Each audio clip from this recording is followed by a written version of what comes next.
అసలు వైకుంఠ ఏకాదశి అంటే ఏమిటి? దాని చరిత్ర ఏమిటి? ఈరోజే ఎందుకు అంత పవిత్రమైనది? ఎందుకు ఈరోజు మాత్రమే వైకుంఠ ద్వారాలు తెరుచుకుంటాయి? ఈరోజు చేసిన దానం ఎందుకు 1000 జన్మల పుణ్యంతో సమానమవుతుంది? ఈ ఒక్కరోజు భగవంతుణ్ణి భక్తితో పూజిస్తే మన పాపాలన్నీ ఎందుకు తొలగిపోతాయి? అసలు మోక్షదా ఏకాదశి వ్రతం చేస్తే ఏం జరుగుతుంది? దానివల్ల మానవులకు ఎలాంటి ప్రయోజనాలు కలుగుతాయో మనం ఈ వీడియోలో తెలుసుకుందాం. ప్రతి మాసంలో 2 ఏకాదశులు వస్తాయి. ఒకటి శుక్లపక్ష ఏకాదశి, రెండవది కృష్ణపక్ష ఏకాదశి. కానీ మార్గశిర మాసంలో శుక్లపక్షంలో 11వ రోజున వచ్చేదే ఈ వైకుంఠ ఏకాదశి లేదా మోక్షద ఏకాదశి లేదా ముక్కోటి ఏకాదశి అని అంటారు. ఈ రోజున శ్రీ మహావిష్ణువు గరుడ వాహనం మీద 33 కోట్ల మంది దేవతలకు దర్శనమిస్తాడు. అందువల్లనే దీనిని ముక్కోటి ఏకాదశి అని పిలుస్తారు. ఈ ఏకాదశి చాలా పవిత్రమైనది. ఈ రోజున ఆలయాలలో ఉన్న ఉత్తర ద్వారాలను తెరుస్తారు. భక్తులందరూ ఆ ఉత్తర ద్వారం నుండే భగవంతుణ్ణి దర్శించుకుంటారు. ఇప్పుడు మనం ముందుగా ఉత్తర ద్వారం తెరవడం వెనుక ఉన్న పురాణాలలో వివరించిన ఒక కథను తెలుసుకుందాం. శ్రీ మహావిష్ణువు యోగ నిద్రలో ఉన్నప్పుడు ఆయన చెవుల నుండి మధువు, కైటబుడు అనే 2 రాక్షసులు పుట్టారు. వీళ్ళు చాలా బలవంతులు. వీళ్ళు నీటి గర్భంలో ఆడుకుంటూ పెరుగుతున్నారు. వాళ్లకు ఎటు చూసినా నీళ్లు మాత్రమే కనిపిస్తున్నాయి. అప్పుడు వాళ్ళిద్దరికీ ఒక సందేహం వచ్చింది. అసలు మనం ఎందుకు సృష్టించబడ్డాము? మన తల్లిదండ్రులెవరు? ఈ విశ్వానికి సృష్టికర్త ఎవరు? అసలు మన చుట్టూ ఏం జరుగుతుంది అంటూ ఆలోచించసాగారు. అప్పుడే విశ్వంలో వారు సరస్వతీదేవికి సంబంధించిన ఒక మంత్రాన్ని విన్నారు. ఇక వారు ఆ మంత్రాన్ని జపించడం మొదలుపెట్టారు. అలా మొదలుపెట్టగానే వారు అంతరిక్షంలో ఒక మెరుపును చూశారు. ఇక వారు నిష్ఠతో 1000 సంవత్సరాల పాటు కఠోరమైన తపస్సును చేశారు. వారి అచంచలమైన తపస్సుకు సంతోషించిన ఆదిశక్తి ఆకాశవాణిలో, ఓ దానవులారా, నేను మీ తపస్సుకు మెచ్చాను. మీరు నా కోసమే ఇంత కఠినమైన తపస్సును చేశారు. మీకు ఏం వరం కావాలో కోరుకోండి, నేను దానిని వెంటనే తీరుస్తాను అని అంటుంది.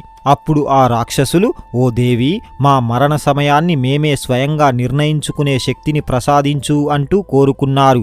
ఇక ఆదిశక్తి దానికి ఒప్పుకొని తదాస్తు అంటూ ఇక ఇప్పటి నుండి మీరు దేవ అసురులలో అజేయులవుతారు అంటూ దీవించింది. తమకు లభించిన ఈ వరంతో వారికి అపరిమితమైన అహంకారం వచ్చింది. ఇక వాళ్ళు బ్రహ్మదేవుని వద్దకు వెళ్ళి, ఓ బ్రహ్మ, నువ్వు మాతో యుద్ధం చేసి గెలువు, లేదంటే నువ్వు కూర్చున్న ఆ కమలం మాకు ఇవ్వు అంటూ అడుగుతారు. బ్రహ్మదేవుడికి వీళ్ల వరం గురించి తెలుసు. వీరితో యుద్ధం చేస్తే నేను గెలవలేను అని భావించి శ్రీ మహావిష్ణువును స్తుతించాడు. ఆ సమయంలో యోగ నిద్రలో ఉన్న శ్రీ మహావిష్ణువు నిద్రలేచి ఏం జరిగింది అంటూ అడుగుతాడు.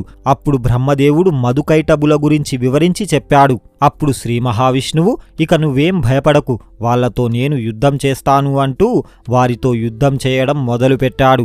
ఇలా వారితో భయంకరమైన యుద్ధం జరిగింది. కానీ ఆ అసురులకు ఏమీ కావడం లేదు. అలా కొన్ని వేల సంవత్సరాలు గడిచిపోయాయి. అప్పుడు శ్రీ మహావిష్ణువు కొద్దిసేపు విశ్రాంతి తీసుకొని వాళ్లను చంపే మార్గం చెప్పమని ఆదిశక్తినే అడుగుతాడు.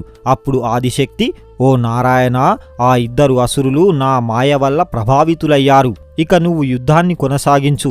ఇక నేను నా శక్తితో ఆ అసురులకు భ్రాంతి కలిగించి యుద్ధాన్ని త్వరగా ముగిసేటట్టు చేస్తాను అంటూ సమాధానమిచ్చింది. అది విన్న శ్రీ మహావిష్ణువు మళ్లీ యుద్ధం మొదలుపెట్టాడు. పిడిగుద్దులతో యుద్ధం చేస్తున్నాడు.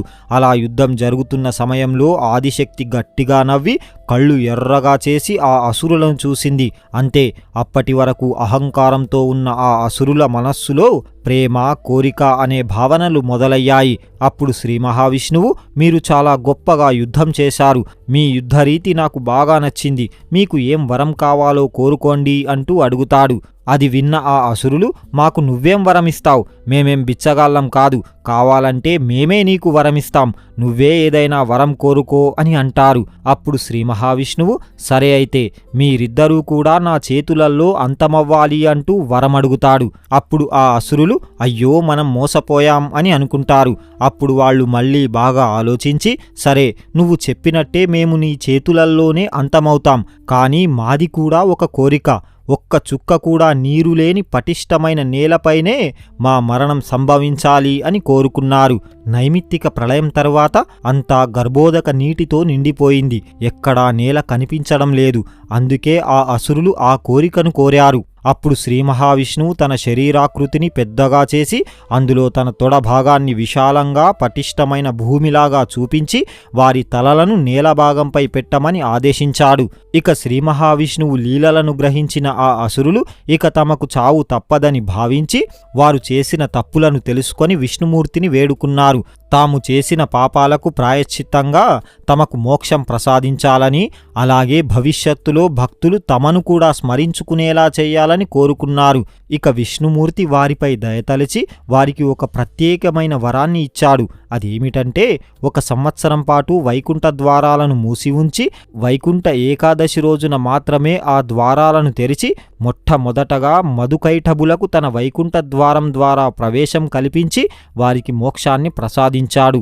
ఆ రాక్షసులు మోక్షం పొందిన ఆ ఉత్తర ద్వారం గుండా ఎవరైతే భక్తులు దర్శనం చేసుకుంటారో వారికి కూడా పునర్జన్మ లేకుండా నేరుగా మోక్షం లభించాలని శ్రీ మహావిష్ణువు నిర్ణయించాడు. అందుకే వైకుంఠ ఏకాదశి రోజున భక్తులు ఉత్తర ద్వారం నుండి దర్శనం చేసుకుంటారు. అలా మధుకైటభుల సంహారం జరిగి వారికి వైకుంఠ ప్రాప్తి లభించిన రోజే వైకుంఠ ఏకాదశి. అలాగే వైకుంఠ ఏకాదశికి సంబంధించిన మరో అద్భుతమైన కథ కూడా ఉంది. కృతయుగంలో మురా అనే ఒక రాక్షసుడు ఉండేవాడు. అతను బ్రహ్మదేవుని గురించి ఘోరమైన తపస్సు చేశాడు. అతని తపస్సుకు మెచ్చిన బ్రహ్మదేవుడు ప్రత్యక్షమై ఏం వరం కావాలి అంటూ అడుగుతాడు. అప్పుడు ఆ రాక్షసుడు బాగా ఆలోచించి ఏ జీవి చేతులల్లోనూ నాకు మరణం ఉండకూడదు అంటూ వరం అడుగుతాడు. దానికి బ్రహ్మదేవుడు తదాస్తు అంటూ అక్కడ నుండి అదృశ్యమైనాడు. ఇక తనకు మరణమే లేదంటూ పూర్తి గర్వంలో మునిగిపోయాడు ఆ రాక్షసుడు. ఆ వర గర్వంతో ఇంద్రలోకాన్ని కూడా ఆక్రమించి దేవతలను హింసించడం మొదలుపెట్టాడు. ఇక అందరూ దేవతలు కలిసి శ్రీ మహావిష్ణువు వద్దకు చేరుకొని ఆయనను శరణు వేడుకున్నారు. దేవతల మొర ఆలకించిన శ్రీ మహావిష్ణువు మురా రాక్షసుడితో యుద్ధం చేయడానికి వెళ్ళాడు. ఈ యుద్ధం కొన్ని వేల సంవత్సరాలు జరిగింది. శ్రీ మహావిష్ణువు ఎన్ని అస్త్రాలను ఉపయోగించినా ఏమీ లాభం లేకపోయింది. ఇక చివరికి శ్రీ మహావిష్ణువే అలసిపోయినట్లుగా నటిస్తూ బదరికాశ్రమంలోని సింహవతి అనే గుహలోకి వెళ్లి విశ్రాంతి తీసుకోవడం ప్రారంభించాడు. విష్ణుమూర్తి నిద్రిస్తున్న సమయంలో మురా ఆ గుహలోకి ప్రవేశించాడు. నిద్రిస్తున్న శ్రీ మహావిష్ణువును చంపబోతుండగా ఆ విష్ణుమూర్తి శరీరం నుండి ఒక దివ్యమైన శక్తి స్త్రీ రూపంలో ఉద్భవించింది. ఆమెనే ఏకాదశి. ఆమెను చూసి ఆశ్చర్యపోయిన మురా ఆమెతో యుద్ధం చేశాడు. కానీ ఆ దివ్యశక్తి కేవలం తన హూంకారంతోనే మురను అంతం చేసింది. నిద్రలో నుండి మేల్కొన్న శ్రీ మహావిష్ణువు మురా అంతం చూసి చాలా సంతోషించాడు. మహావిష్ణువు శరీరం నుండి పుట్టిన ఆ స్త్రీ శక్తి మరెవరో కాదు, అది విష్ణువు యొక్క మహామాయ. ఆమె పుట్టిన తిథి మార్గశిర మాసంలోని 11వ రోజు. అదే ఏకాదశి రోజు. అందుకే ఆమెకు ఏకాదశి అనే పేరు వచ్చింది. ముర సంహారం తరువాత దేవతలు శ్రీ మహావిష్ణువును స్తుతించడం మొదలుపెట్టారు. అప్పుడు శ్రీ మహావిష్ణువు, నేను మురను చంపలేదు, నాలోని శక్తి అతన్ని సంహరించింది.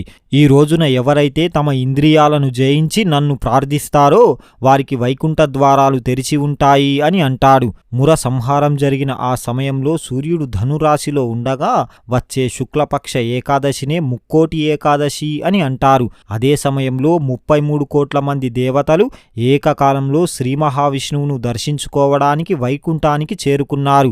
33 కోట్ల మంది దేవతలు ఒకేసారి వైకుంఠ ద్వారం వద్ద వేచి ఉండడం వల్ల దీనిని ముక్కోటి ఏకాదశి అని అంటారు. 33 కోట్లు అంటే 33 కోట్ల మంది అని అర్థం కాదు. కోటి అనే పదానికి సంస్కృతంలో రకం అని అర్థం. ఇందులో 12 మంది ఆదిత్యులు, 11 మంది రుద్రులు, 8 మంది వసువులు, 2 అశ్విని దేవతలు, మొత్తం కలిసి 33 మంది అని అర్థం. వీరినే ముక్కోటి దేవతలు అని అంటారు. ఇక చివరగా ఏకాదశి వ్రతం చేస్తే ఎలాంటి ప్రయోజనం కలుగుతుందో మనం ఒక చిన్న కథ ద్వారా తెలుసుకుందాం. ఒకసారి ధర్మరాజు శ్రీకృష్ణ భగవానుణ్ణి ఇలా అడుగుతాడు, మహాత్మా, వైకుంఠ ఏకాదశి నాడు వ్రతం చేసినా ఆ రోజున ఉపవాసమున్నా ఎలాంటి ప్రయోజనం కలుగుతుంది అంటూ అడుగుతాడు. అప్పుడు శ్రీకృష్ణ భగవానుడు, నువ్వు చాలా మంచి ప్రశ్ననే అడిగావు. నేను నీకు ఒక చిన్న కథను చెబుతాను, జాగ్రత్తగా విను అంటూ కథను చెప్పడం ప్రారంభించాడు. పూర్వం గోకుల అనే నగరాన్ని వైఖానసుడు అనే ఒక రాజు పరిపాలించేవాడు. ఆయన చాలా ధర్మాత్ముడు, ప్రజలను చాలా చక్కగా ప్రేమతో చూసుకునేవాడు. ఒక రోజున ఆ మహారాజుకు ఒక కల వచ్చింది. ఆ కలలో తన తండ్రి నరక బాధలను పడుతున్నట్టుగా కనిపించి తనను రక్షించమని వేడుకుంటున్నట్టుగా కల వచ్చింది. నిద్రలేచిన మహారాజు తనకు వచ్చిన కలను తలుచుకొని చాలా బాధపడ్డాడు. మరుసటి రోజు ఉదయం తన రాజ్యంలోని పండితులను సంప్రదించగా వారు పర్వతముని అనే సాధువును కలవమని సూచించారు. ఇక మహారాజు వెంటనే అడవిలోని పర్వతముని ఆశ్రమానికి చేరుకొని తనకు వచ్చిన కల గురించి అలాగే తన తండ్రి పడుతున్న బాధ గురించి వివరించి చెప్పాడు. ఇక పర్వతముని తన దివ్య దృష్టితో చూసి, మహారాజా, నీ తండ్రి గత జన్మలో చేసిన ఒక పాపం వల్ల ప్రస్తుతం నరకయాతన అనుభవిస్తున్నాడు అని అంటాడు. అప్పుడు ఆ మహారాజు, మహాత్మా, ఆ పాపం నుండి ఎలా విముక్తి కలుగుతుంది అంటూ అడుగుతాడు. అప్పుడు ఆ ముని మోక్షదా ఏకాదశి గురించి వివరించాడు.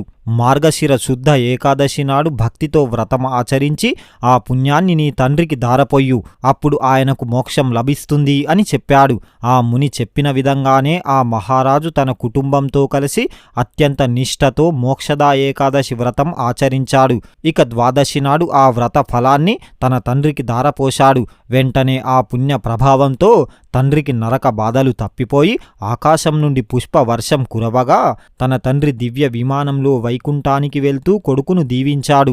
వైకుంఠ ఏకాదశి రోజున భక్తి శ్రద్ధలతో పూజించడం, ఆ రోజున ఉపవాసం ఉండడం వల్ల కలిగే ప్రయోజనాలు. అందులో మొదటిది పాప విముక్తి. వైకుంఠ ఏకాదశి రోజు ఉపవాసం చేయడం వల్ల మనం తెలిసి తెలియక చేసిన పాపాలన్నీ నశించిపోతాయి. రెండవది మోక్షప్రాప్తి కలుగుతుంది. ఈ రోజున వైకుంఠ ద్వారాలు అంటే ఉత్తర ద్వారాలు తెరిచి ఉంటాయి. కాబట్టి ఈ రోజున దర్శించుకున్న వారికి పూర్వజన్మ ఉండదు. మూడవది పితృదేవతలకు సద్గతులు కలుగుతాయి. నాల్గవది ఇంద్రియ నిగ్రహం మరియు మానసిక ప్రశాంతత కలుగుతాయి. ఐదవది ఆర్థిక అభివృద్ధి కలుగుతుంది. చూశారు కదా. మీకు గనక ఈ వీడియో నచ్చితే జై శ్రీకృష్ణ అని ఒక చిన్న కామెంట్ చేయండి. ఇలాంటి మరిన్ని వీడియోస్ కోసం ఇప్పుడే మా ఛానల్ని సబ్స్క్రైబ్ చేసుకోండి. పక్కనే ఉన్న బెల్ ఐకాన్ని ప్రెస్ చేయండి. మా వీడియోని లైక్ చేయండి, షేర్ చేయండి. జై శ్రీకృష్ణ.